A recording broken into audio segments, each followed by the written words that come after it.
അപ്പോൾ നമുക്കിന്നൊരു മാങ്ങക്കറി എങ്ങനെ ഉണ്ടാക്കും നോക്കാം. അത് ഞാൻ നല്ല പഴുത്ത 5 മാങ്ങ എടുത്തിട്ടുണ്ട്. അതിലേക്ക് 2-3 പച്ചമുളക് കീറിയിട്ടു, ഒരു 1/4 ടീസ്പൂൺ മുളക് പൊടി, ഒരു 1/4 ടീസ്പൂൺ മഞ്ഞൾപ്പൊടി, ഒരു 1/4 ടീസ്പൂൺ ഉപ്പും ചേർത്തു.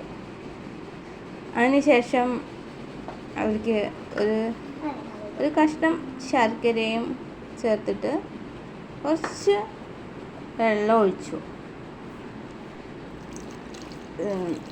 എന്നിട്ട് അത് കുക്ക് ചെയ്യാൻ വേണ്ടിയിട്ട് ഒരു 5 മിനിറ്റ് കുക്കാകാൻ വേണ്ടിയിട്ട് ഗ്യാസിൽ വെച്ചു. അതിനുശേഷം അത് തിളയ്ക്കുന്ന സമയത്ത് നമുക്ക് അരപ്പ് തയ്യാറാക്കാം. ഒരമുറി നാളികേരവും കുറച്ച് ജീരകവും ചേർത്ത് നന്നായി അരച്ചെടുത്തു. അത് കറിയിലേക്ക് ചേർത്തു. അതിനുശേഷം അതിലേക്ക് കുറച്ച് തൈരും ചേർത്തു. ഒരു 2 മിനിറ്റ് ഒന്ന് തിളയ്ക്കാനായിട്ട് വെച്ചു. ഒരു നുള്ളു ഉപ്പും ചേർത്തിട്ട് നമുക്കിത് താളിച്ചു.